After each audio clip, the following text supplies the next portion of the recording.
Ahí estamos grabando. Gracias. Buenas noches a todos. Hoy empezamos la clase con 3 casos históricos que los introducen a las aplicaciones prácticas de los problemas sísmicos, de los modelos sísmicos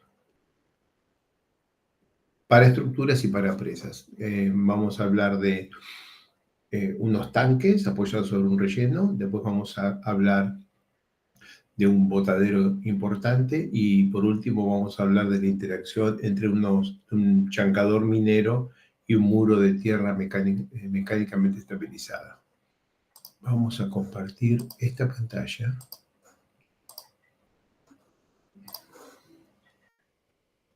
Ahora vamos a ver. Confírmeme que se ve esto. Se está viendo fundaciones de tanques. Gracias, viejo. Bueno, bien.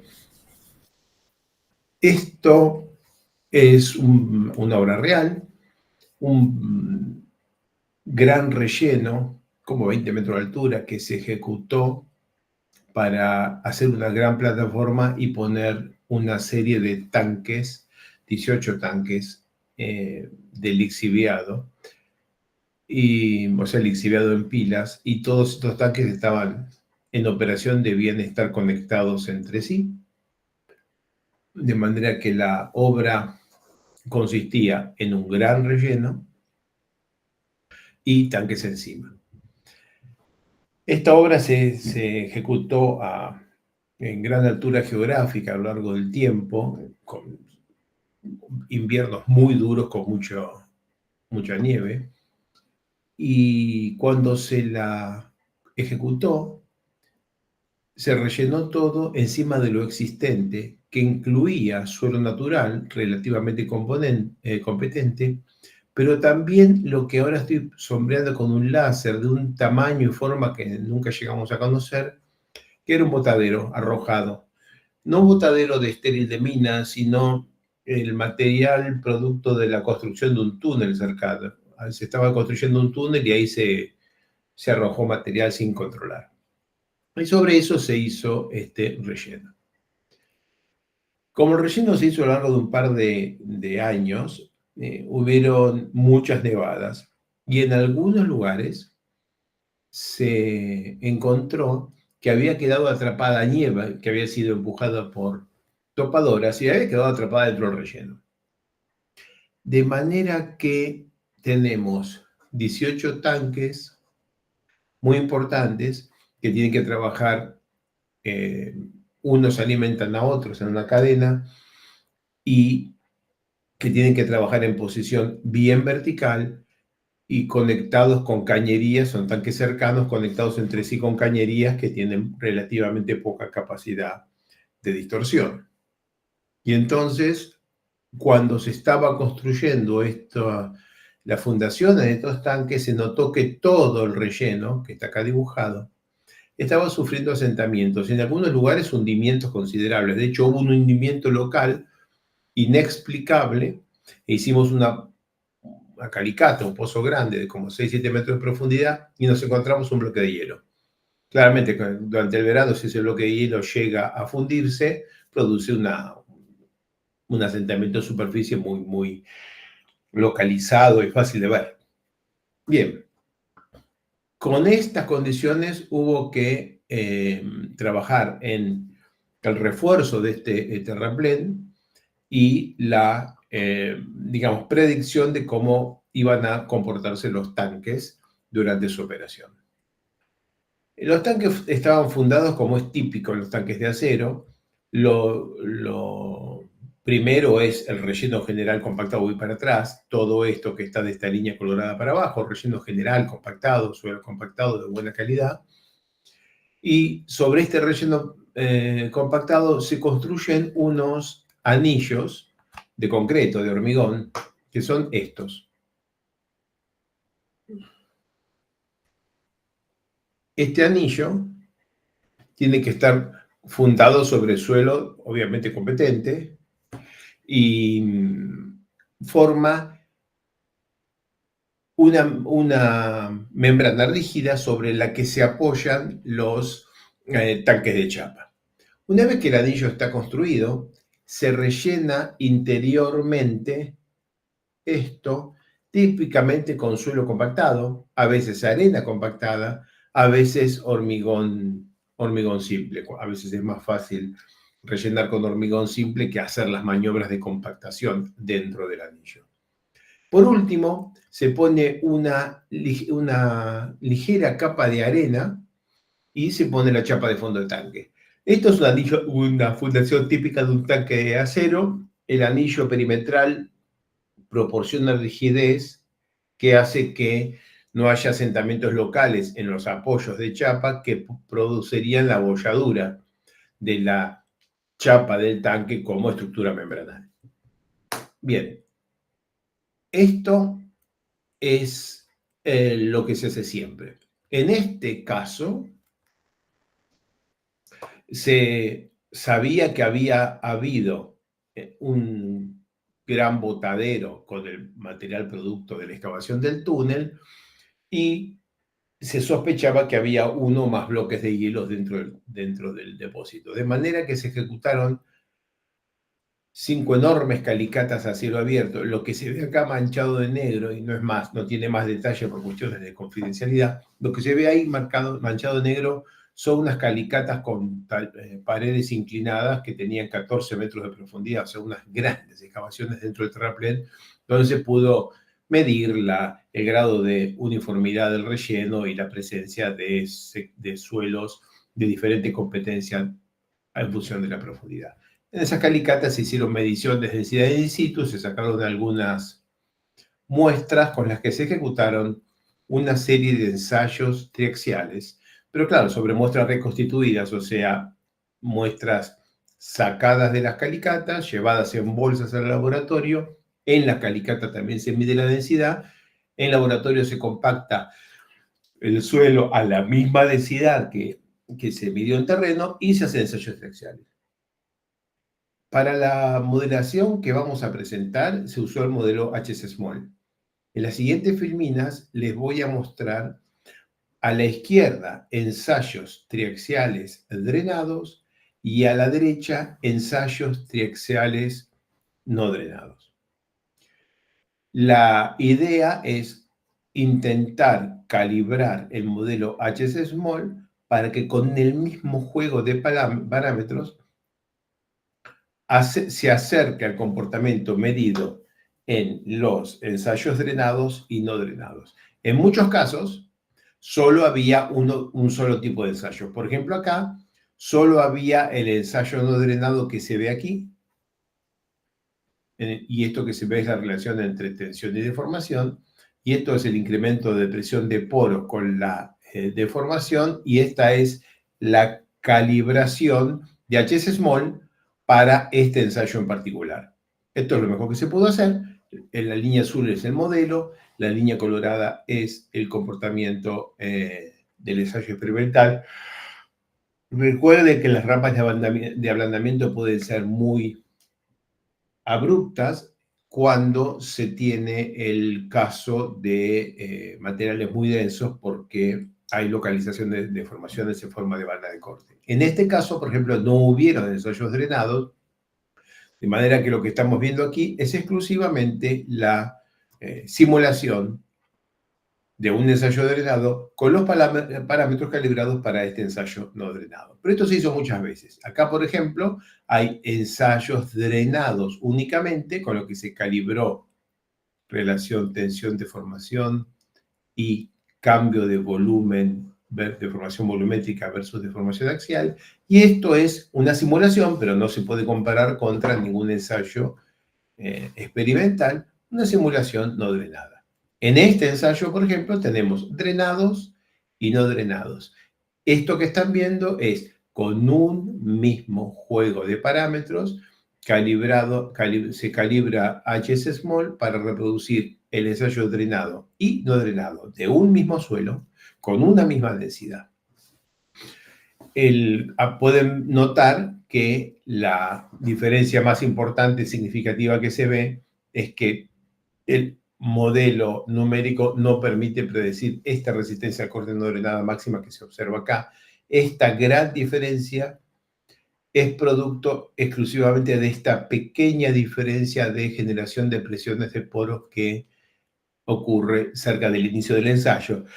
En la simulación en azul tiene presiones de poros un poquito más grandes que el ensayo experimental en Colorado, y ese poquito más grande de presión de poros implica esta enorme o muy significativa caída en la resistencia a corte no drenada. Otro ejemplo, mágicamente bien, drenado izquierda, no drenado derecha, mágicamente bien. Otro ejemplo, aquí otra vez, al calibrar el ensayo drenado, nos queda una respuesta no drenada en la cual la resistencia máxima simulada es significativamente superior a la resistencia máxima medida en el ensayo, y esta diferencia tan importante es exclusivamente producto de una menor generación de presiones de poro. Pero noten que la generación de presiones de poro es muy pequeña. Estamos hablando de 15 kilopascales. Pero claro, un cambio de presión de poros de 15 kilopascales se refleja en un cambio de resistencia del corte no drenada de más o menos 15 por 2, o sea, de 30 kilopascales, que es lo que hay entre estos 60 y estos 90 o 100 que hay por aquí. Más ensayos, no voy a seguir describiéndolos porque estamos repitiéndonos. Bien, como se dan cuenta, una importante cantidad de ensayos, un esfuerzo de calibración. Cada ensayo, cada pareja de ensayo drenado y no drenado importó una calibración del modelo constitutivo. Entonces, al final hay una enorme cantidad de parámetros que van a quedar en una lista por ahí más adelante, pero digamos, no es importante mirar los números en particular, pero de ellos se pudo sacar un rango de valores para hacer los análisis. Pero nosotros no nos contrataron, no nos pidieron que hiciéramos un análisis de lo que iba a pasar, sino que nos asegurásemos que los asentamientos en los tanques fueran relativamente uniformes y en lo posible minimizarlos. ¿Y por qué? Porque una vez que los tanques están en operación, si se siguen asentando y salen de la vertical, los batidores interiores de los tanques dejan de funcionar, se rompen las conexiones entre un tanque y el otro, el sistema sale de servicio. Entonces, la estrategia de uniformización y minimización de asentamientos fue una única, pero distinguía tres zonas. Una zona donde el riesgo es menor, otra intermedio y otro mayor, dada por el espesor de suelo, como es del relleno total, pero sobre todo por el espesor del material de botadero no controlado que había quedado dentro del relleno. Y lo que están viendo es una foto de uno de los anillos. Como se dan cuenta, es una estructura relativamente importante. Lo que elegimos hacer para minimizar los asentamientos durante operación es precargar, o sea, construir los tanques y llenarlos con agua y arena para que tuvieran más o menos el mismo peso propio que el mineral que iba a colocarse luego durante la operación. Se lo llena con agua y arena, se espera que se asienten, se vacía el tanque y el tanque queda precargado. Entonces los asentamientos luego de la operación de precarga iban a ser relativamente residuales y tolerables por todas las estructuras. Entonces, una precarga significa que al tanque lo construimos vacío y lo llenamos con agua y arena. Peso unitario 1,3, 1,4 toneladas por metro cúbico, o sea, 14 kilonewton por metro cúbico. Se produce un asentamiento y el tanque puede hacer lo que quiera, se puede incluso inclinar un poquito si toca. Eso no importa mucho, porque una vez que está terminado, el tanque luego que se precargó, el tanque se vacía y se conecta con los demás tanques, sabiendo que cuando se vuelva a cargar el tanque, los asentamientos van a ser de unos pocos milímetros y no el asentamientos importantes que se esperaban. Entonces, la maniobra esta es previa a la interconexión de los tanques. Y, por supuesto, con un modelo numérico basado en unos pocos ensayos triaxiales, la probabilidad de que le erráramos, que la cantidad de asentamientos de los diferentes tanques no fuera la que nosotros estábamos asumiendo, esa probabilidad era una probabilidad muy significativa. Es muy probable, muy posible que hagas una cuenta y la realidad te dicte otra cosa. Por eso se estableció un programa de monitoreo para monitorear el comportamiento de los tanques durante su construcción y maniobras de precarga, y con eso actualizar los modelos numéricos, usando a los propios comportamientos de los tanques a medida que se lo van cargando, como un gigantesco laboratorio experimental en gran escala. En la zona de mayor riesgo se analizó rellenar los anillos de los tanques, esto que se ve acá, con hormigón para darle mayor rigidez, y rellenar el espacio entre tanques con hormigón. Vayamos a la modelización. Empezamos modelizando un tanque aislado. El tanque aislado tiene suelo natural, un relleno. Este relleno lo asumimos no controlado, o sea, relativamente errático. Tenemos el tanque con su geometría y un relleno de hormigón o de tierra por fuera del tanque. Esto es un modelo axisimétrico, de manera que esto que se ve acá es un radio del tanque. Con este modelo se hace un análisis de secuencia de construcción, asentamientos, carga y descarga. La primera cosa que se estudió es cuál podría ser la eficacia de llenar los tanques con agua únicamente, porque es mucho más fácil llenar un tanque con agua que llenar un tanque con agua y arena, sobre todo después para vaciarlo. Entonces, primero se analizó hacer las precargas llenando los tanques con agua, y después hacer la precarga llenando el tanque con agua y arena, que es aproximadamente el peso propio del mineral que va a venir después. Como se dan cuenta, hay un 40% más de asentamiento cuando se hace agua y arena respecto de lo que pasa cuando ocurre con el agua sola, de manera que se decidió seguir adelante con el plan original de rellenar los tanques para la precarga con agua y arena, o sea, con un refulado. No de los asentamientos, del orden de 10 centímetros. Bien. Después, el efecto del material con el que se rellena el anillo. Asumiendo que haya, que la calidad de construcción del relleno que hay bajo el tanque sea suficiente como para poder asumir que el material quedó preconsolidado por la compactación, o, el caso más conservador, el material está normalmente consolidado. ¿Qué quiere decir? Está colocado con la densidad, rigidez y resistencia que medimos en los ensayos del terreno, pero hay que asumir que cualquier carga produce deformaciones elastoplásticas. Bien, y esto se estudió con el tanque rellenado con hormigón y el tanque rellenado con suelo. Y se hizo un caso adicional con el tanque con hormigón, pero despreciando la fricción entre el hormigón de relleno de los anillos y el terreno. Lo voy a decir de vuelta porque lo dije demasiado rápido. Primer caso, el anillo que hay debajo del tanque rellenado con hormigón, mayor rigidez. Segundo caso, el caso base, el anillo que queda debajo del tanque rellenado con suelo, compactado. Luego la capita de arena, la chapa de fondo del tanque y el tanque arriba apoyado sobre el anillo perimetral, pero toda la carga de fluido que va dentro del tanque apoya contra la chapa del tanque, que es infinitamente flexible. Esta se apoya contra el suelo de fundación y se produce un asentamiento. Esto es un radio que tiene esta forma, es la forma que tendríamos que haber esperado siempre, ¿no? Si nosotros tenemos un tanque y le ponemos una carga uniforme, tenemos que esperar que se va a asentar así.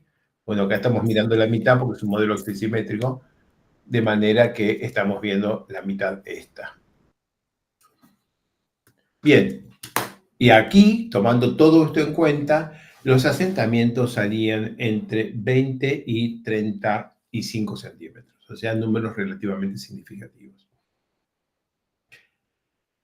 Pero los tanques no estaban, cada uno de los tanques no estaban aislados, formaban un paquete bastante denso, bastante compacto, con fuerte interacción entre un tanque y otro.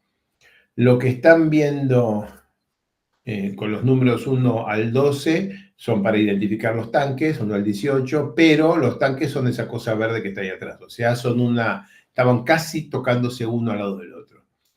Y por eso lo que se estudió con mucho detalle es cómo hacer la secuencia constructiva, cómo empezar el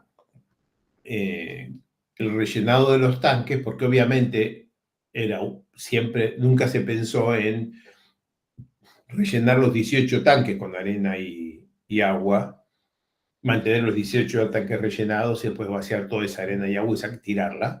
Lo que se pensó es en llenar 2 tanques y una vez que esos tanques se estabilizaron, mover el refulado, o sea, la arena y agua de esos 2 tanques a los otros. Por ejemplo, empezamos con el tanque 6 y cuando se dejó de mover, movemos el relleno al tanque 4, que cuando se queda quieto lo movemos al tanque 2, que cuando se queda quieto lo movemos al tanque 18.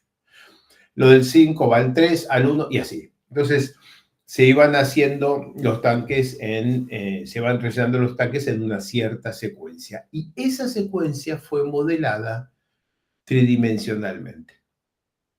Una secuencia completa con todas las como es colocación de los tanques y los rellenos por etapas. Y nos quedaron unos asentamientos resultantes que empezamos con 4 tanques, después vamos moviendo las cargas hasta que llegamos a este mapa de asentamiento final, donde el tanque que más se asienta a 320 milímetros. Todos estos tanques se están sentando en el orden de 250 milímetros y como pueden notar, los tanques no se asientan perfectamente vertical.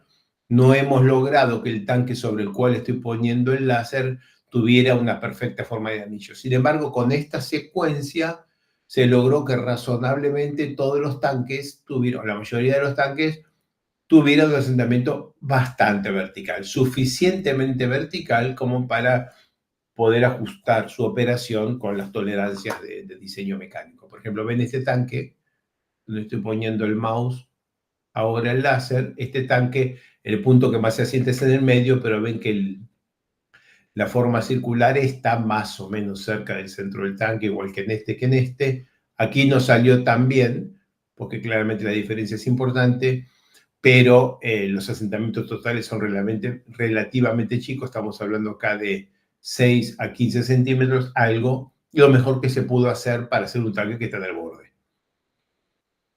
Esto fue ejecutado en 2010 o 2011, algo así. Fue actualizado en 2012 y la construcción de la planta se paró en 2013. Los tanques están allí, pero que yo tenga noticias, nunca se hizo la maniobra de precarga que estamos describiendo. De manera que todo este ejercicio, que es un ejercicio bastante complejo, que llevó mucho tiempo, hasta ahora no tuvo ninguna utilidad. Esperemos que algún día se retome esa obra y que esto pueda hacerse, pero por ahora están ahí desde hace 10 años los tanques construidos, pero sin operar. Otro de los problemas que tienen estos grandes tanques es su comportamiento frente a acción sísmica, que es el tema que estamos tratando estos días en el curso. La acción sísmica en un tanque grande yendo con fluido es muy compleja porque el movimiento sísmico produce olas dentro del tanque, produce una interacción entre el fluido y la estructura que es el tanque en sí misma y la fundación que es muy compleja. El tema está muy, muy estudiado obviamente para los tanques de petróleo y para los tanques de almacenamiento de agua desde hace muchísimo tiempo. Es un tema muy clásico de la ingeniería estructural, de la dinámica estructural, y se sabe que se puede simular el comportamiento tan complejo de estas estructuras dividiendo a la masa del fluido básicamente en 2 partes. Lo que yo acá pinté de celeste clarito y lo que está de verde. Lo que está de celeste clarito se lo llama una zona impulsiva, es una altura de agua que se mueve en sincronía con el tanque. O sea, Cuando el tanque se mueve, esto se mueve a la misma velocidad o sea que no hay interacción, desplazamientos relativos entre esa masa de agua y el tanque. En cambio, arriba, la zona verde se lo llama zona convectiva, que es donde se producen las olas, básicamente, y se mueve. Entonces, la zona de abajo, esta es como si fuera un sólido, se mueve con el tanque, y aquí cuando el tanque se mueve para un lado, cuando se mueve para allá, el agua tiene la forma que dibujó acá, y cuando el tanque se está moviendo para allá, el agua tiene la forma que dibujó acá, el agua o el fluido que haya.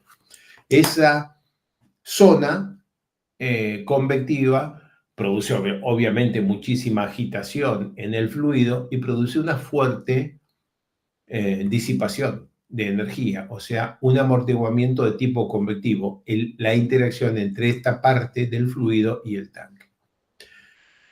La masa convectiva no se puede calcular haciendo modelos numéricos geotécnicos, obviamente. Lo que se hace es, se la conoce, digamos, o se la determina analíticamente y depende de la frecuencia de la excitación, del periodo natural del tanque y de la relación de altura y diámetro del tanque. O sea, la masa convectiva, la zona convectiva, es la parte del fluido en el cual tenemos que reemplazar para el problema de mecánica de interacción terreno-estructura de mecánica del sólido, tenemos que reemplazar el fluido real por algo que tenga la misma masa y una rigidez al corte, como un material elástico, una rigidez al corte equivalente tal que tenga el periodo propio que sale de la cuenta. Entonces, acá tengo un material elástico con masa y rigidez. Y abajo, como esto se tiene que mover junto con el tanque, lo hemos modelado como algo de rigidez infinita y masa nula. Rígido y sin masa. ¿Y dónde va la masa de la zona impulsiva? Concentrada en el contacto entre la zona impulsiva y la convectiva. Y la única manera de hacerlo es poner una placa, o sea, el elemento estructural, que tiene toda la masa que necesitamos, pero no necesitamos que tenga rigidez porque está apoyado, está en contacto con el material de abajo que tiene rigidez infinita. Entonces tenemos todo esto de rigidez infinita y esta placa pegadita arriba y esta placa en esta cota exclusivamente tiene toda la masa impulsiva. Esto es un truco numérico para reproducir el método analítico de cálculo del comportamiento dinámico de tanques. Con esto hecho, podemos estudiar el efecto del amortiguamiento del terreno únicamente y el efecto del amortiguamiento del terreno sumado al amortiguamiento convectivo del fluido. Y esto es lo que se hizo y se analizó el problema para casos muy simples de una excitación uniforme, una excitación sintética. Bien, con esto puesto, empezamos a diseñar y vemos qué es lo que pasa si el anillo de fundación lo rellenamos con suelo o con hormigón. Y vemos que tenemos distinta interacción entre terreno y fundación. Cuando rellenamos el anillo de fundación con suelo, entonces esta es la zona rígida, esta es la presión de contacto máxima en el momento de máxima excitación, y cuando modelamos el problema como una placa elástica de rigidez equivalente, o sea, aquí en vez del anillo, una cosa, una placa, un cilindro infinitamente rígido, que sería el resultado de llenar el espacio del anillo con hormigón simple. Bueno, cuando se hace eso queda otra distribución de tensiones y sorprendentemente llegamos con que la diferencia de asentamiento que obtenemos con los dos modelos, o sea, llenando el anillo del tanque con suelo o con hormigón, la diferencia es 10%. Nos dio eso. No nos dio eso solo a nosotros. Revisando bibliografía, esto es algo, o sea, rellenar el anillo con hormigón no mejora el comportamiento dinámico del tanque. Básicamente es lo mismo. Terminamos con una última filmina que no está bien. Es lo posible, pero no está bien. ¿Y qué consistió? Es en hacer un modelo pseudoestático tridimensional. O sea, se le puso la masa del tanque, la masa del propio tanque y la masa impulsiva como carga estática, asumiendo que la masa convectiva de los diferentes tanques iba a ser cada una lo que quisiera, y se calculó cuánto se inclinarían los diferentes tanques. Con el resultado que estás viendo acá.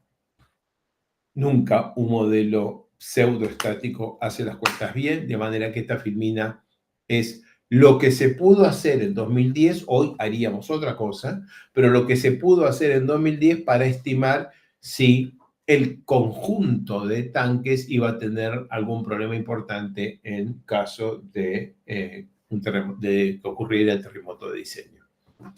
Un muy lindo problema, un desafío importante en su momento por los ensayos de terreno, la calibración, los desafíos de correr un modelo tan grande hace 15 años.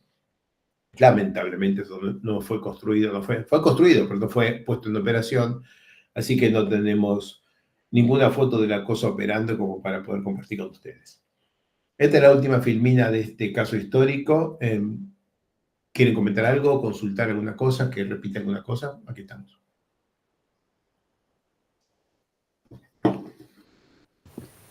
Y una consultita. A ver. Primero nos mostraste un modelo axisimétrico en HS Small, ¿verdad? Y después Sí. hicieron como la secuencia en un modelo 3D. ¿Se ocupó el mismo HS Small?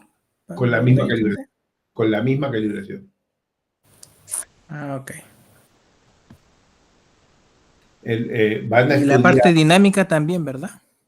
También, porque era lo posible. Van a estudiar en este curso las enormes limitaciones que tiene HS Small para problemas dinámicos, sobre todo si se producen aumento de presión de poros por la carga cíclica. Simplemente no se puede usar. Si se produce un aumento de presión de poros por carga cíclica, esto que acabo de mostrar es una razonable primera aproximación. Hoy lo haríamos diferente. A lo largo de las próximas clases vamos a presentar algunos elementos complementarios para poder hacer este tipo de modelos con algo más de precisión. Estoy mostrando un caso histórico de hace 15 años y, bueno, no sé qué, 11 años, 12, 13 años. Y en una aplicación en la que el uso de HS Small es tolerable. Oíste la palabra, tolerable. No es recomendable, no es correcta, es tolerable.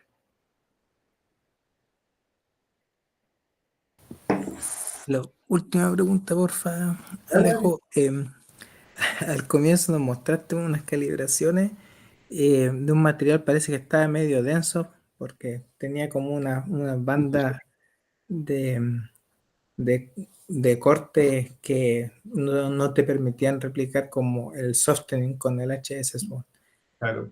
¿Algún procedimiento recomendado para pegarle más preciso a eso, no? No le puedo pegar nunca. El modelo HS Small no es un modelo de mecánica de suelo de estado crítico. Como no evoluciona la relación de vacíos, no puede caer nunca desde la resistencia máxima hacia la resistencia residual. El modelo HS Small es un modelo de plasticidad con endurecimiento isótropico. Sube la hipérbole y cuando llega a la resistencia se queda horizontal. Nunca va a bajar.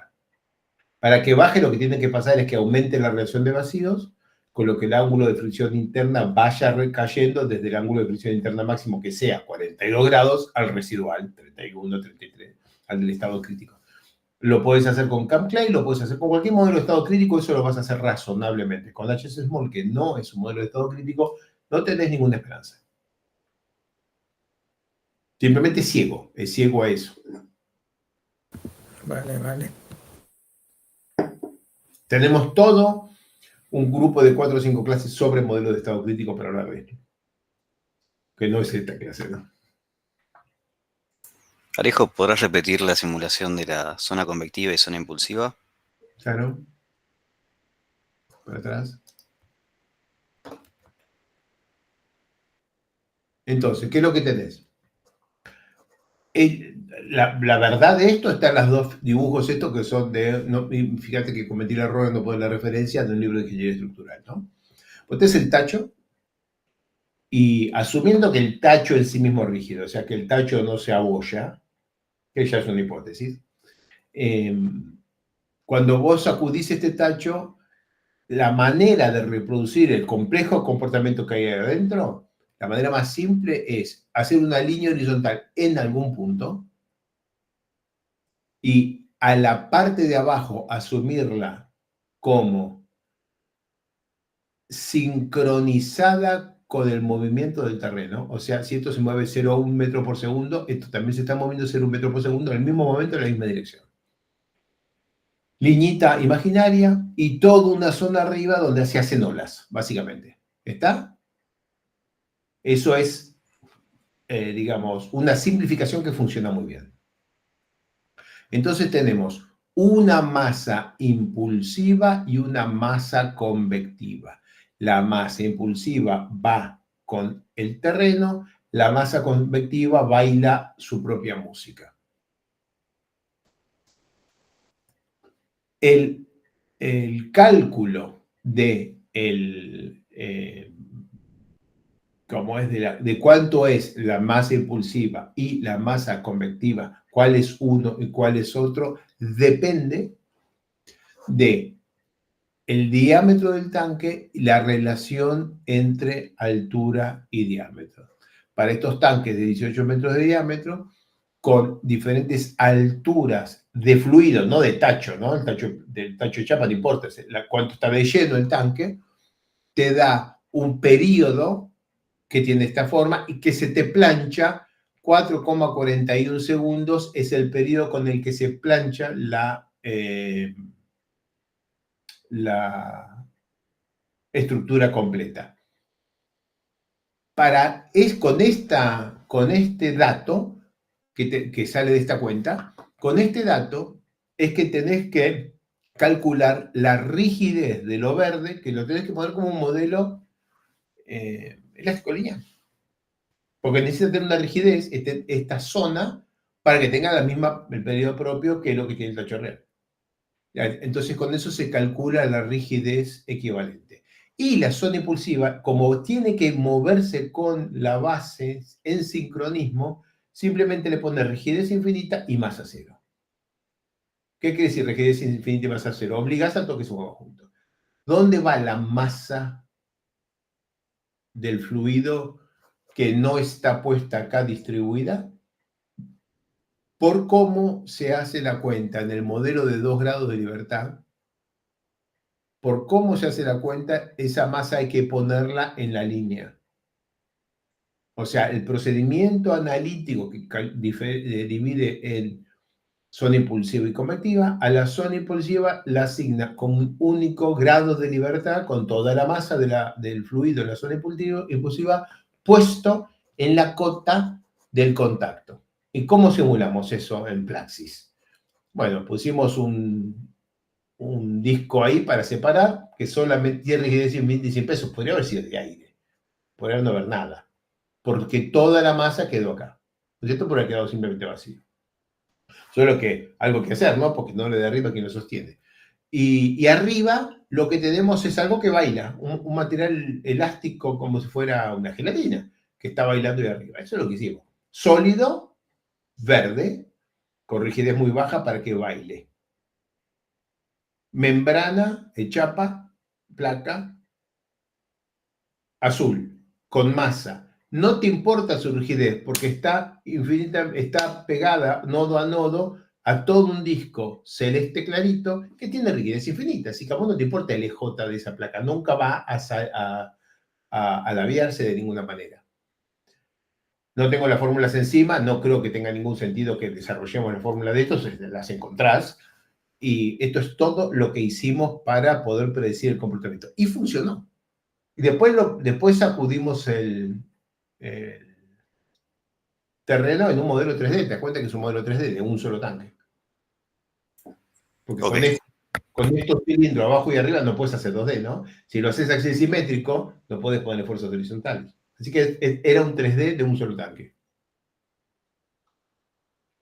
Quedó claro, gracias. Es razonable. Esa ecuación de periodo lejos viene de una solución analítica, ¿verdad? La que forma ahí, esa. Hace 14 años te lo hubiera deducido, hace 12 años te hubiera dicho sí, creo que sí, ahora no me acuerdo. Sí. Cuando cosas como el 3,68, que no aparece ni pi sobre 9 ni nada por el estilo, me da la impresión de que debe haber alguna calibración, pero no lo sé, no me acuerdo, hace 14 años. No me acuerdo. Pero búsquenla, muchachos. El 1,05 bastante tramposo, bastante, ¿no? Alguno que la encuentre. Si no le preguntan a Felipe, preguntale a Coco que nos mande la referencia si la tenemos. Perdón, ¿en qué zona estaba ubicada el proyecto? En los Andes, del lado argentino. Ok, gracias. Bueno,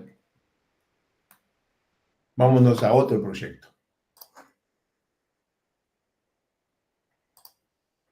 Este es mucho más parecido a lo que les vamos a pedir a ustedes como trabajo práctico, que es una presa completa, una presa de enrocado con placa de hormigón, pero es solamente un botadero, o sea que esto es solamente piedras amontonadas y nada más que eso. Esto es en Perú. En este caso fue en Perú. Es un botadero de 465 metros de altura que tiene el pie fundado en suelo blando.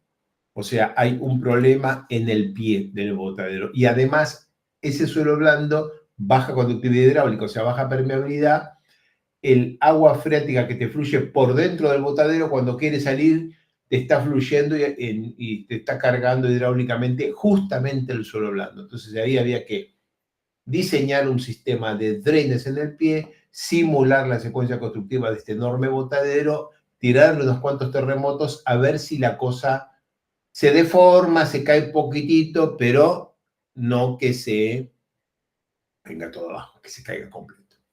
Ese es básicamente el objetivo de esta modelización. Y esto es anterior, esto creo que es del 2008, una cosa por el estilo. Quizás no tanto, pero 2010, 2011. Bien, aquí tienen las etapas de recrecimiento. Esto se hizo, aunque hay que simular la estructura final, la que está abajo a la derecha. Aquí hay una cantidad de etapas, porque al modelar por etapas una estructura así de grande, se pueden calcular los desplazamientos que se van acumulando etapa a etapa, algo que ustedes ya están haciendo con la presa de materiales sueltos que están analizando. Se puede actualizar las redes de flujo, o sea, a medida que vamos subiendo, la infiltración superficial genera diferentes redes de flujo y se nos va aumentando el gradiente hidráulico en el pie, en la zona donde hay suelo malo. Y además, por supuesto, se pueden calcular las etapas, la estabilidad, los factores de seguridad en cualquier etapa intermedia y obtener un estado de tensiones realista. Si ponemos todo este asunto y le calculamos un factor de seguridad final y da un número algo, está muy bien, es un dato que nos interesa, pero también nos interesa saber que a medida que vamos construyendo, en ningún momento hicimos una configuración, una geometría que tuviera seguridad menor que el final. Es algo que muchas veces ocurre. Bien, por ejemplo, de asentamientos o de red de flujo, acá tienen la estimación de los asentamientos, desplazamientos verticales durante construcción en dos secciones, donde está puesto el láser ahora una, donde está puesto el láser ahora la otra, y esto, los 462 se miden de aquí a aquí, estos serían unos 150, un número muy importante, y el desplazamiento vertical máximo estimado fue de 5,5 metros, y el desplazamiento horizontal máximo durante construcción del orden de 1,5 metros. Entonces, obviamente, para medir esto tenés que poner el inclinómetro, y para poner el inclinómetro tenés que haber terminado la construcción. Para el momento que terminaste la construcción y pones el inclinómetro, esto ya casi no se mueve más, porque todo lo que se iba a mover se fue moviendo a medida que construías. Sin embargo, tener una estimación de cuánto tiene que desplazarse a lo largo de cada una de las etapas pones algunos puntos de monitoreo temporario y si se desplaza mucho más de lo que toca, de lo que estaba previsto, bueno, tenés una alarma que te resulta muy útil para tomar acción correctiva, para por lo menos estudiar qué es lo que te está pasando.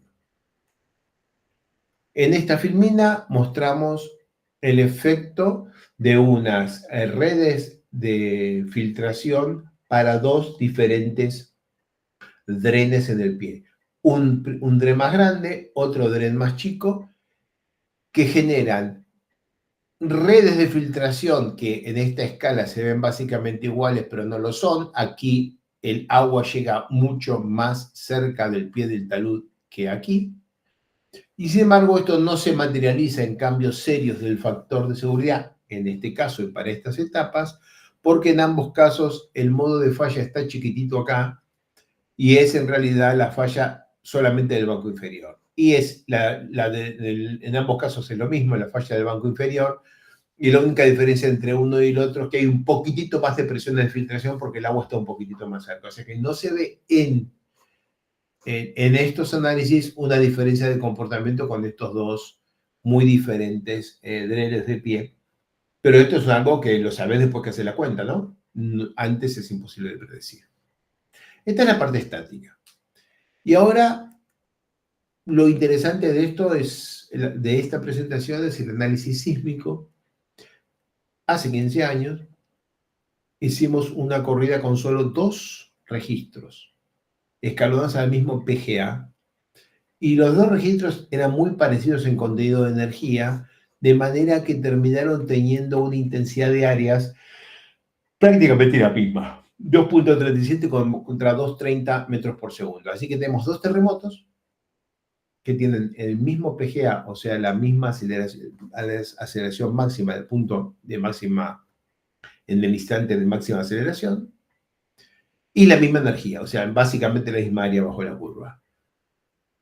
El modelo numérico estaba bien construido porque cuando lo construís en la fundación sin poner el botadero encima y le pones el terremoto en la base, ambos terremotos vuelven a reproducirse. Podés medir en el modelo 0,51 de PGA en superficie. Así que la calibración de los parámetros, la deconvolución de los sismos y todos los aspectos numéricos estaban razonablemente bien.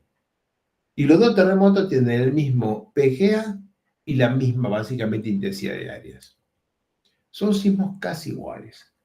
Sin embargo, las respuestas son bien diferentes. El desplazamiento vertical y horizontal para el sismo 1, 7 y 9 metros.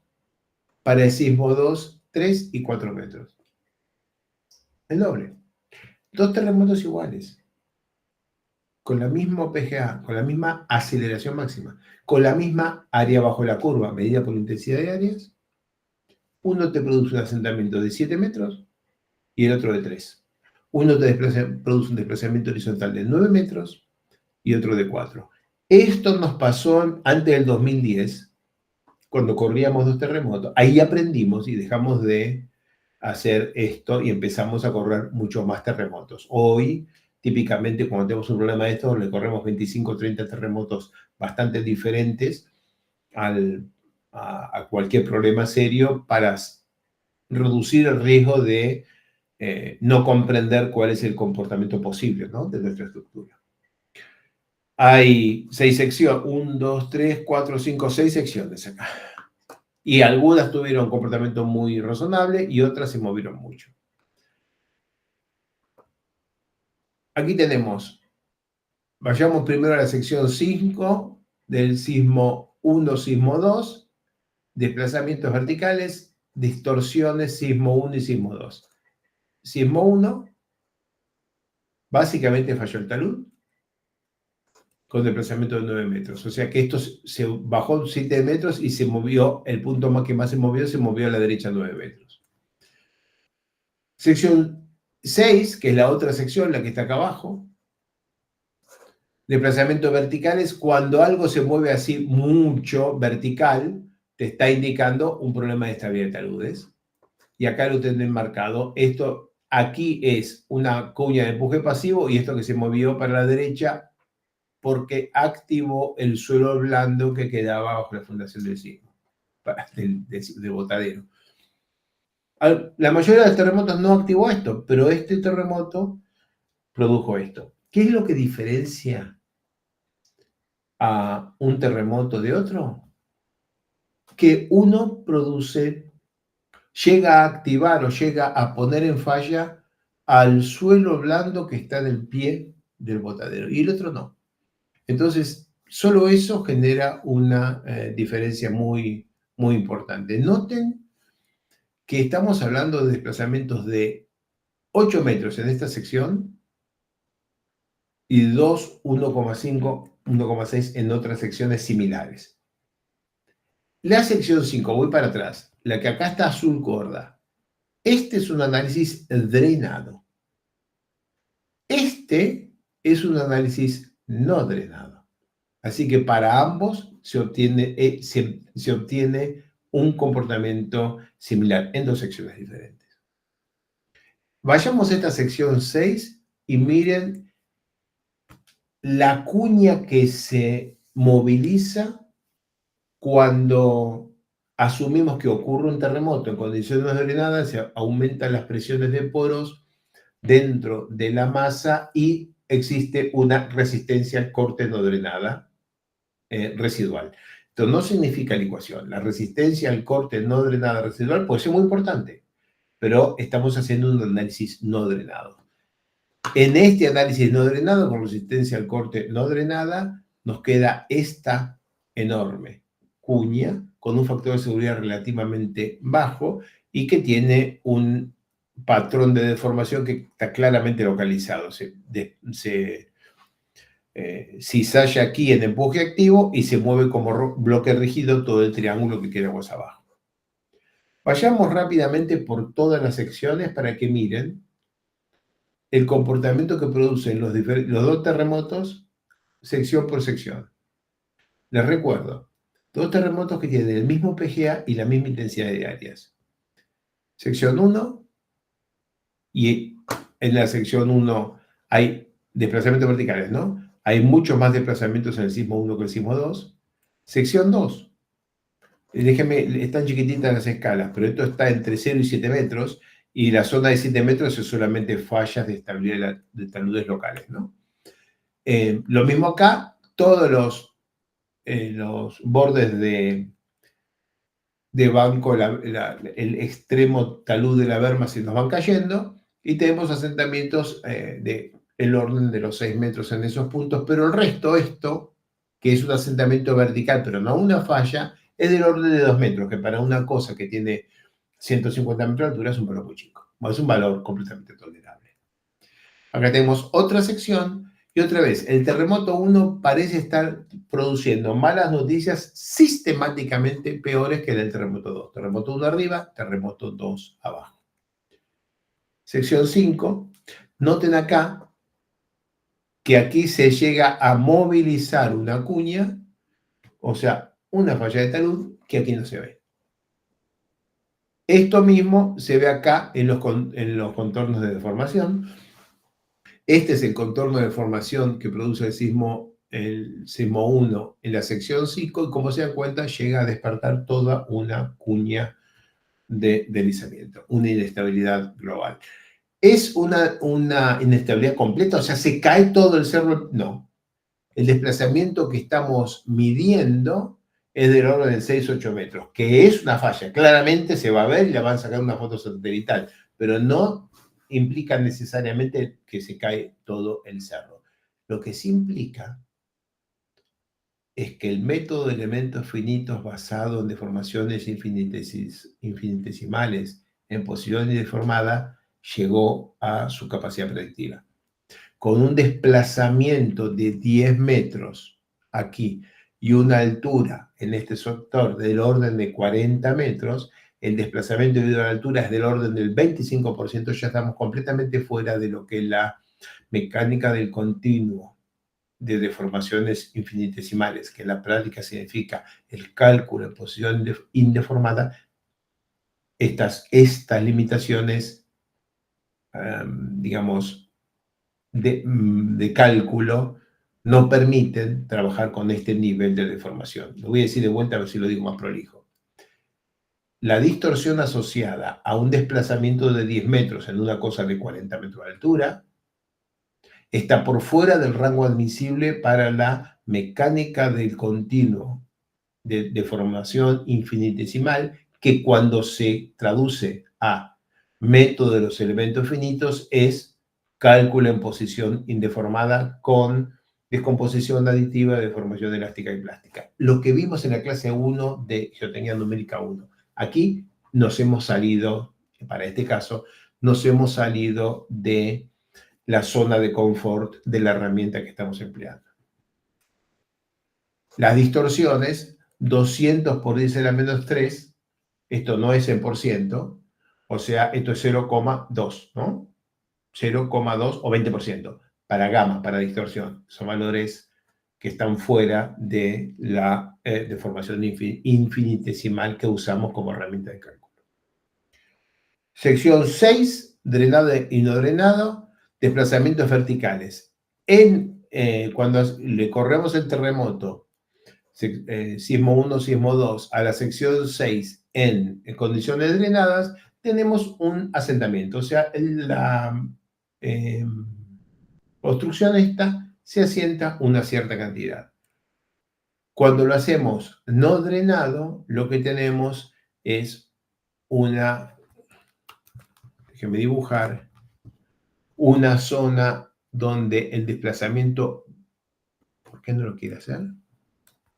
Ahí está. Una zona donde el desplazamiento vertical queda concentrado y es muy importante. En el resto, el desplazamiento vertical no es importante porque esto se está moviendo hacia afuera. O sea, cae acá y se mueve hacia afuera aquí. ¿Cuánto? 8 metros. Esto no está funcionando bien. Eso se ve bien acá en el contorno de deformación. Este es un típico análisis sísmico de una estructura convencional minera. Se puede discutir muchísimas cosas respecto de la caracterización, el uso de ángulos de fricción interna variables con la presión de confinamiento, la capacidad de la modelización numérica de capturar bien los procesos de disipación de energía durante acción sísmica. Hay mucho para discutir, pero como herramienta de rutina, de análisis rutinario, no de análisis de investigación o muy sofisticado, como herramienta de análisis rutinario, esto permite ver que esta construcción necesita ayuda para sobrevivir a los sismos de diseño.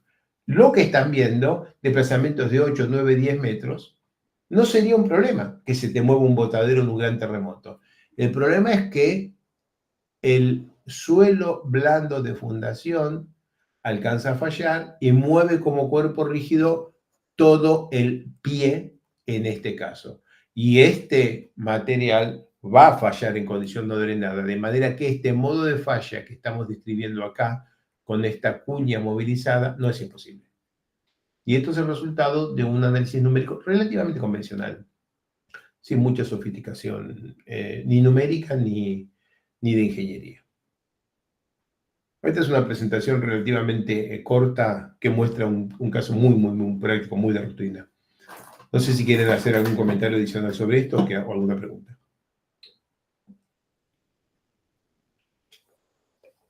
La que viene es más interesante.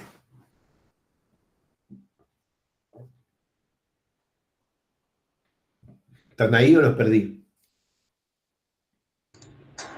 Estamos acá. Si no hay ninguna consulta, sigo trabajando.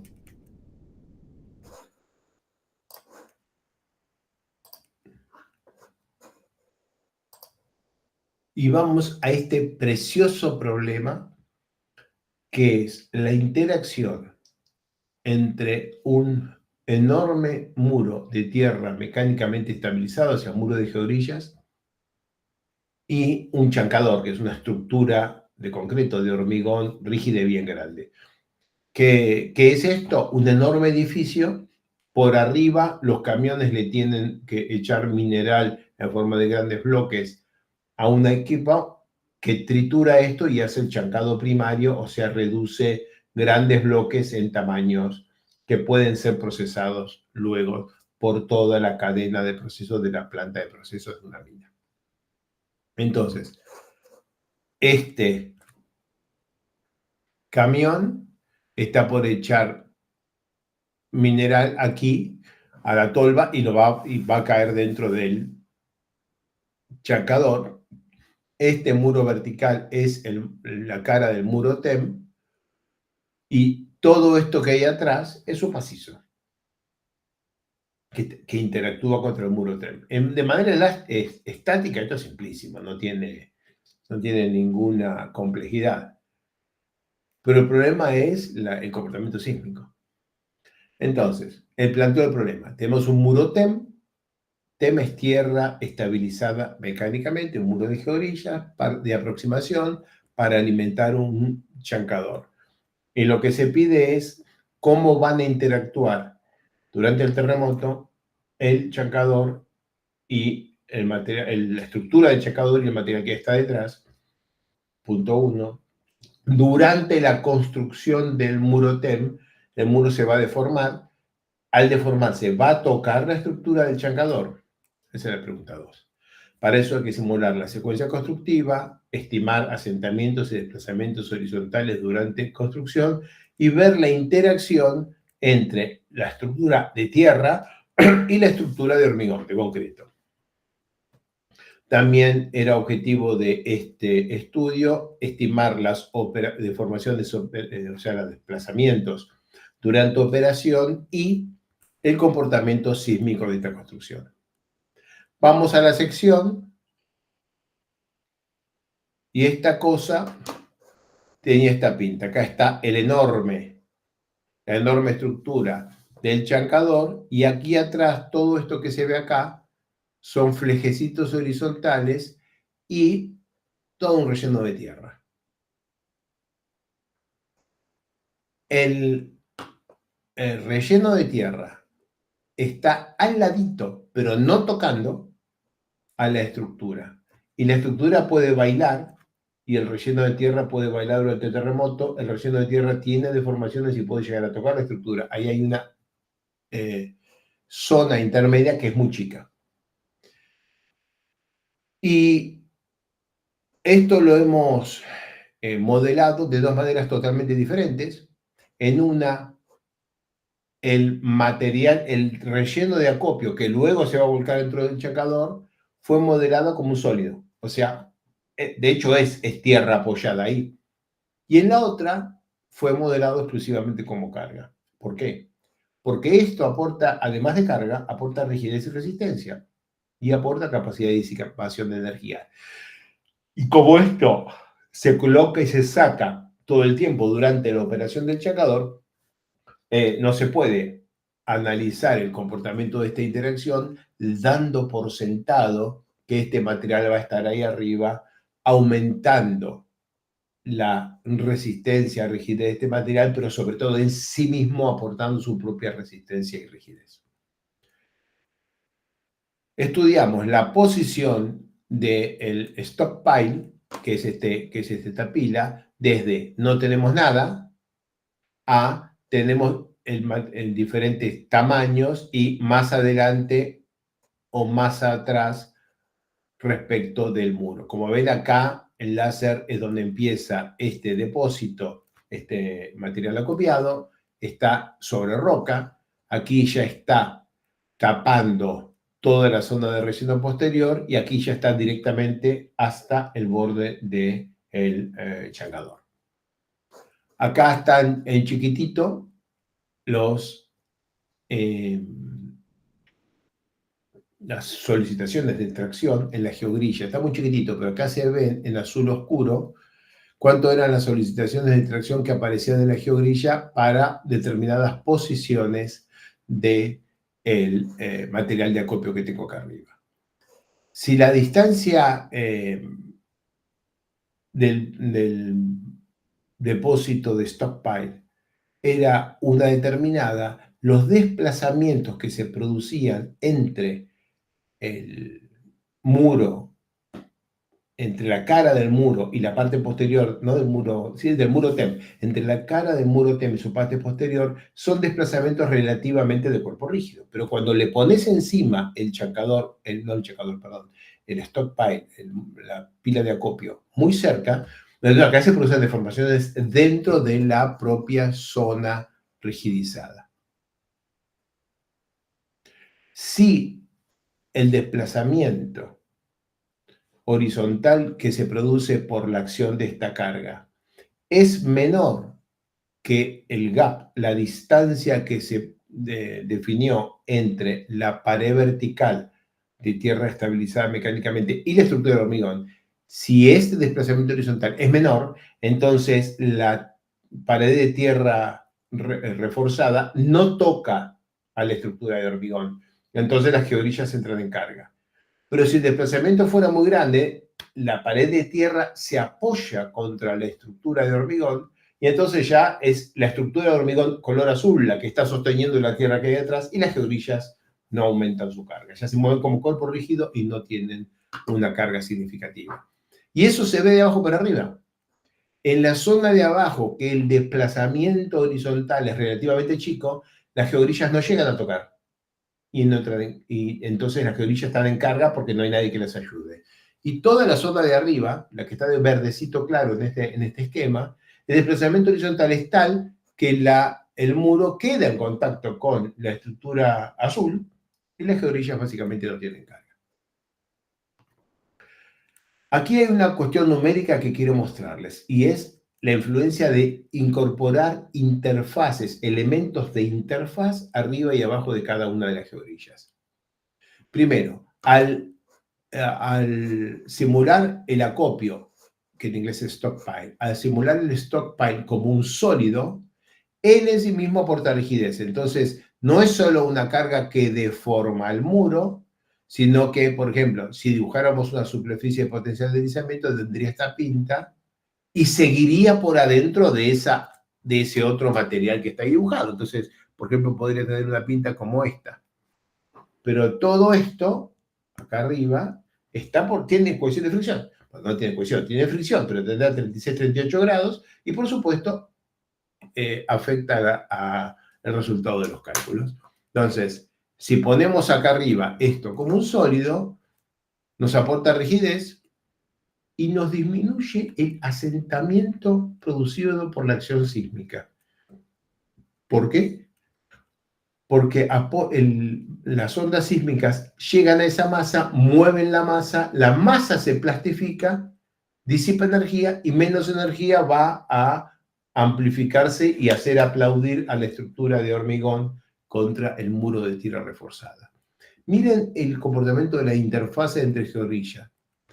Poner la interfase mejora el cálculo numérico, pero introducen un asentamiento espurio simplemente por la compresión del elemento de interfaz. La interfaz tendría que tener espesor cero y ser solamente más nodos para un cálculo numérico. Sin embargo, como tiene un espesor virtual, y son muchísimas las que estaban puestas acá, el asentamiento máximo que medimos, si apagamos todas las interfaces, es 0,72, y en exactamente el mismo modelo y con las mismas secuencias de cargas, con interfaces el asentamiento es 0,97. La diferencia entre estos dos es lo que las muchas interfaces se van comprimiendo porque tienen un espesor virtual. Esto es puramente numérico, pero tenemos que saberlo, tenemos que comprenderlo.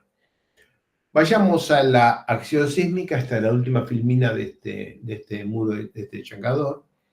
Y aquí tenemos arriba, el stockpile modelado como un sólido, o sea, con su resistencia, rigidez y capacidad de disipación de energía. Y el stockpile acá arriba modelado como carga, o sea, simplemente no tengo el stockpile cuando en el caso más extremo, o lo puedo poner como una carga aplicada. Pero en el caso más extremo no tengo el stockpile. Si no tengo el stockpile, acá lo tengo sobre esto es roca, de manera que la carga esta no cambia la resistencia y rigidez del macizo rocoso. Si fuera suelo, modelado con HS Small, este peso aumenta las presiones efectivas acá abajo y cambia la resistencia, rigidez y capacidad de amortiguamiento. Pero este material, no, es material de roca. Entonces, el amarillo sí es relleno. Si yo tengo esto acá arriba y le corro el terremoto, las ondas suben, entran acá, se disipan ahí. En cambio, este que no tiene acá arriba nada, la onda entra, rebota, vuelve a la malla y me genera más acción sobre los elementos disipativos que son el relleno posterior y el muro TEM. Como consecuencia de eso, el asentamiento que medimos cuando no tenemos esta cosa modelada como un sólido, el asentamiento que tenemos es mayor que el que tenemos cuando tenemos este gris acá arriba. O sea que en el modelo numérico, no en la realidad necesariamente, pero en el modelo numérico 2D que tenemos acá, poner esa tierra arriba de la roca reduce el asentamiento en el muro. Puramente numérico, pero ahí está. Con esto termina esto y después tengo solamente 2 filminas de otro proyecto muy anterior y mucho más simple de otro muro TEM. El otro proyecto que voy a mostrar no es un problema sísmico, pero es un problema que me interesa presentarles. Antes de pasar al segundo ejemplo, quiero saber si tienen alguna cosa que discutir sobre esto. Dicho sea de paso, sobre esto, Eric Lino escribió un artículo que se publicó en el Congreso Panamericano de Buenos Aires del 2015. Así que está ahí el artículo si es que alguien quiere ver esto con más detalle. Ramón. Sí, Alejo, ¿qué tal? Buenas tardes con todos. Una consulta. Comentabas que el muro de suelo reforzado no estaba en contacto con la estructura de concreto. ¿Es eso cómo se... Dos consultas, ¿no? ¿Cómo se pudo modelar en Plaxis, digamos, ese gap, ese espacio? Y si siempre he leído que para modelar las geomallas hay que utilizar el tema del update mesh. ¿Eso es necesariamente cierto? ¿Se utiliza? No en este caso. No en este caso, porque para la geomalla necesitas modelar el updated mesh cuando la geomalla cambia de forma. Cuando es recta y trabaja a tracción, eso es pequeñas deformaciones. Cuando es recta y se tiene que curvar para tomar carga, estoy buscando acá, este cable de USB te sirve. Para este problema no hace falta updated mesh, pero si vos la simulás recta y después la carga la toma por inclinarse, tiene que trabajar en posición deformada. ¿Estás viendo un cable por debajo de mi pera? Sí. ¿Está? Esto es updated mesh, pero esto, atracción, no necesariamente. Ok. Esa es la primera cosa. Y la segunda, le podés poner un elemento de interfaz, le podés poner un thickness que no es virtual y le ponés gap closure. Es hasta como trivial de hacerlo. Ok. Gracias. Pero es una no linealidad muy fuerte, ¿eh? Que, sobre todo para problemas como, por ejemplo, algo que lo estás corriendo con terremotos. No me acuerdo cómo lo hicimos en aquel entonces, que no me acuerdo si ya existía la capacidad de hacer este asunto, que ahora estoy hablando exclusivamente de Plaxis, ¿no? Ni de FLAC ni de RC2, que no sabría con qué truquito hacerlo.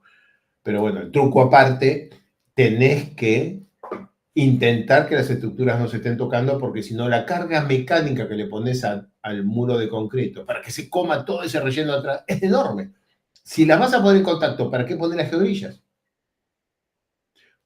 Uno pone la geogrilla para construir toda la estructura del muro TEN. Después adelante le hace la caja de hormigón que no toque lo que está atrás y que esté separada. ¿Cuánto? ¿4 metros? No, porque el camión no llega. ¿O a cuánto? Bueno, algo. Y aquí es donde entramos los geotécnicos a hacer esas estimaciones. No sé si me hice entender. Sí, claro, gracias. Bárbaro. Bueno, ¿hay alguna otra consulta, algo que quieran comentar? ¿O me paso a las últimas 2 filminas de hoy?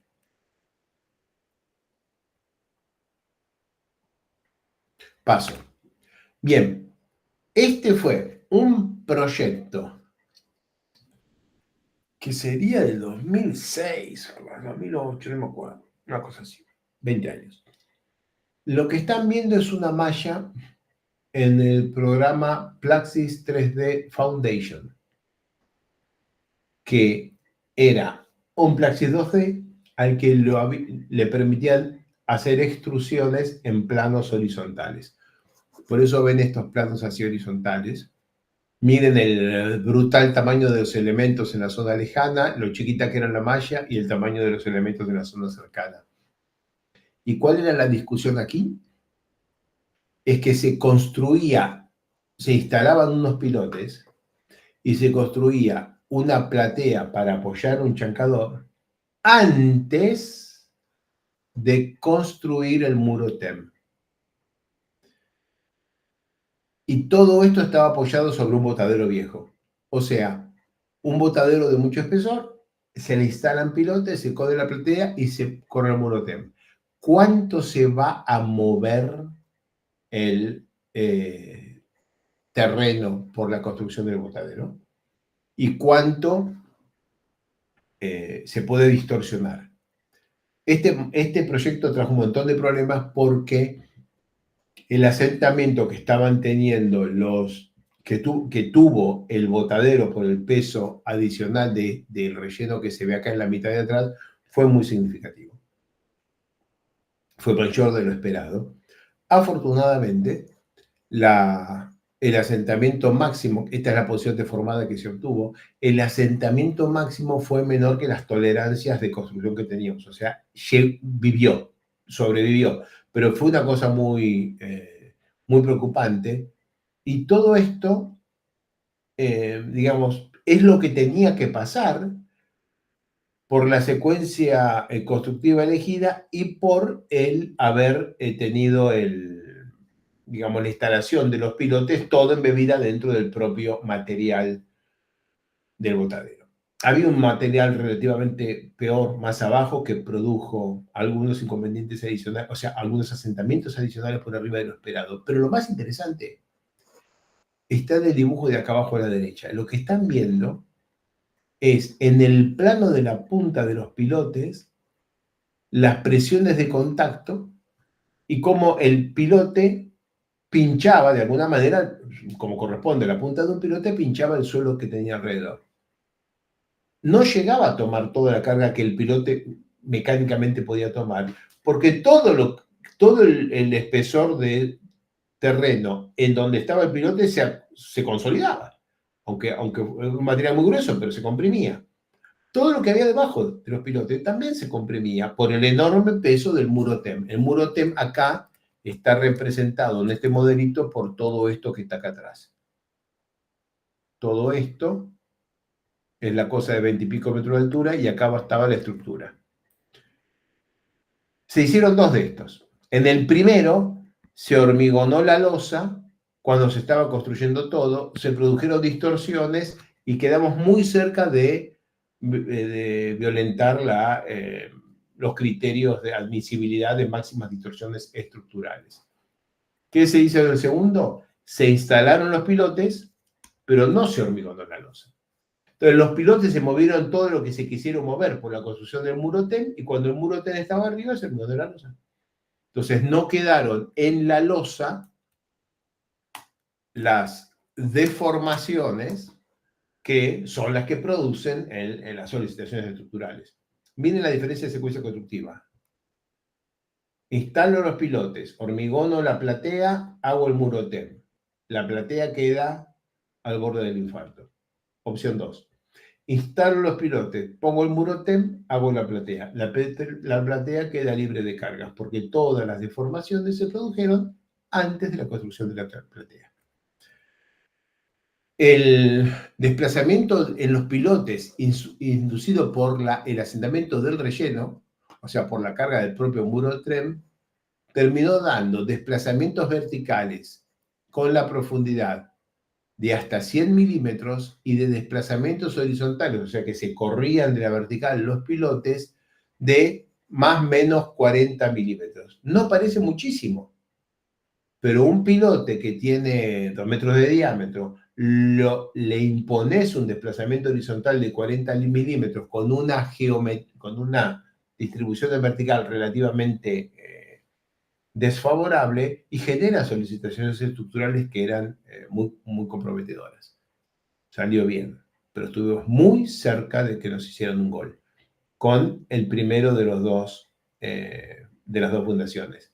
Y el segundo quedó perfecto simplemente porque se mejoró la secuencia constructiva. Lección aprendida: el comportamiento de compresión de los rellenos artificiales, como es un botadero, es muy errático. E incluso tomando en cuenta esa erraticidad, las incertidumbres respecto de la capacidad que tenemos de predecir cuánto se va a mover son relativamente modestas. No tenemos, las incertidumbres son grandes, nuestra capacidad predictiva es relativamente modesta. Si podemos hacer algo en una secuencia constructiva que elimine el problema de raíz, como en este caso, construir la platea luego del muro TEM, eso es buena ingeniería. Es mucho mejor hacer eso que sofisticados modelos numéricos bidimensionales y tridimensionales que, a pesar de lo elaborados que son y el tiempo que llevo a pensar en ellos, no reducen la incertidumbre real porque se basan en parámetros que no conocemos bien, cuya exactitud no conocemos bien. Muy lindo problema en el cual aprendí mucho desde hace muchísimos años, pero bueno, aprendí mucho de aquel entonces, cuando todavía yo era el que hacía de punta a punta los modelos 2D y 3D con el mouse, como era en aquel entonces, con cablecito. No sé si hay algún comentario respecto de esto, si no, basamos un poquito de descanso y seguís vos, Felipe. Sí. Si no hay consultas, hagamos 15 minutos de descanso y seguimos en 15. De acuerdo. Muy bien. La pregunta de Ramón ahí. ¿Sí? Ramón. Sí, Alejo, a ver, en este tiempo quería compartir un problema geotécnico que justo a partir del primer caso que presentaste tenemos en una de las obras en las que trabajamos. Estamos haciendo la extensión, la ampliación de un puerto, y en la parte de la reclamación este puerto tiene arcillas muy blandas, ¿no? Entonces, en la primera expansión se hizo una primera reclamación y se dejó precargada esta zona. El tema es que la precarga la hicieron con materiales de escombros, nada seleccionado, y lo que ha pasado ahora que estamos haciendo esta segunda parte es que al consolidar las arcillas, todos los escombros y este material que era la precarga se ha hundido, se ha sentado y se ha combinado con todo el material de estas arcillas, ¿no? Entonces, más o menos lo relacionaba con el primer ejemplo, porque se nos está haciendo difícil caracterizar ese material para poder hacer algún modelamiento, ¿no? Estás muerto, ¿sí? Y sabés que además, ahí sí tenés el updated measure, es eso que vos asumiste que precargaste, se te quedó bajo el agua. Correcto, sí. Sí. Pesa la mitad. Si vos pensás que lo precargaste con 300 kilopascales, quizás lo precargaste con 150. Tenés muchísimo cuidado con el hecho que se te sumerge me ha pasado, es horrible que vos pensás que hiciste todo ese esfuerzo y lograste una presión de preconsolidación X y tenés X sobre 2. Es feo, Miralo eso. Después, caracterizar lo que te quedó es muy, muy difícil. Pero en general, ya no es precarga, ¿no? Se llama precarga al material que pongo, consolido lo de abajo y lo saco. Si no lo puedo sacar, ya no es carga, lo lleno. Te quedó. Yo no creo que lo puedas volver a sacar eso, ¿no? Te quedó ahí abajo. Sí, es complicado y aparte no era parte del alcance, sino que ya tenemos, digamos, el problema y ahora eso es una zona de contenedores. Queremos ver la forma de estimar los asentamientos que vamos a tener en el tiempo, ¿no? Entonces ya no estamos tan seguros si va a ser un problema de consolidación o de un relleno, ¿no? Que está ahí. Está. Puedo así escuchándote, te digo, ya me duelen las orejas de pensar que asumiste que toda esa carga, que la asumiste afuera del agua, actuó todo el tiempo porque se estuvo hundiendo. Verifícalo.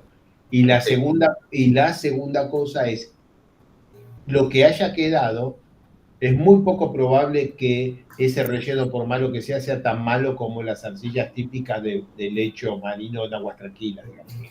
Son materiales horribles. Sí, sí, Y sí. no podés arrojar algo que entre en un camión, que caiga de la culata de un camión y que sea tan malo como esas arcillas. No sé dónde es tu puerto, pero me preocuparía mucho más que haya quedado muy errática la zona de mezcla, porque si vos asumís hay un pequeño trapezoide que decís, mira, le echamos un material que no sabemos cuánto es, pero le pongo 6 igual 0 y 6 igual 30, porque peor que eso no puede ser, pero está, porque muchas veces al hundirse se corre, se queda una geometría muy diferente que el trapecio que me estoy imaginando que tenés pintado de marrón oscuro en tu modelo. ¿Me explico? Sí, sí, sí, sí, sí, sí, porque es muy, muy, Guarda, muy... la incertidumbre geométrica y la de tu método de cálculo, sobre todo no considerar que se te va quedando parte de lo que era tu precarga bajo agua, son las dos cosas que yo, lo primero que miraría si fuera tu revisión sería eso. Ok, ok, ok. Bueno. Y digamos, para terminar, para la estimación final, ¿cómo se podría, digamos, trabajar ese problema? O sea, si el asentamiento del propio material que era precarga y ahora quedó incorporado, si ese es un problema, tenés que caracterizarlo. Y lo tenés muy complicado, porque obviamente no vas a ir a tratar de clavar un cono ahí, ni un SPT. No, sí, ni hablar. correcto, ese es el problema que tenemos ahora. Pero sí tenés de alguna manera, el origen, la mineralogía, la granulometría, la resistencia de partículas, la distribución granulométrica, ¿alguna idea de eso tenés? Sí, sí, sí, e inclusive tenemos cómo estaban la capa de arcilla inicial, ¿no? Tanto en cotas y todo. Obviamente, como te comentaba, el relleno que se ha colocado como precarga, sí, pues es un material muy heterogéneo, sí. Ahora te digo que si tenés cómo era la capa de arcilla inicial, con geofísica, no estoy seguro con qué precisión, pero con geofísica quizás pueda detectar hoy dónde está en la zona de mezcla, el contacto, a ver cuánto se te asentó la arcilla ya. Quizás lo puedas estimar más o menos, ¿no? Claro, Para claro. tener un orden de magnitud, por eso te va a ayudar mucho, ¿no? A la geometría actualizada. Porque esas cosas se puede haber sentado 1 metro o estamos hablando de pocos centímetros. Eso es lo que estamos ahorita por chequear. Pero en todo caso sería el como una... consumo. El que hizo esa obra la cobró. ¿Cuántos metros cúbicos puso? Ah, es un buen punto que tenemos que Pero claro, ese es un dato aclarar. fiable. Sí, Mira, sí. ese es el dato más preciso. El peso unitario, el ángulo de fusión interno no le importa a nadie, pero la cantidad de metros cúbicos está seguro que lo pusieron porque cobraron por metro cúbico. Cierto, sí, sí. Es un dato que debería tener el cliente, ¿no? Porque estuvo haciendo esa precarga. Y eso te va a dar una idea no solo del volumen teórico y de que efectivamente pusieron porque es lo que se asentó o derramó o se clavó dentro de las arcillas mientras lo estaban construyendo. Okay. Pistas por donde podrías buscar la solución del problema. Listo, gracias Alejo. Bueno, gente, buenas noches a todos. Buenas noches, Alejo. Buenas noches.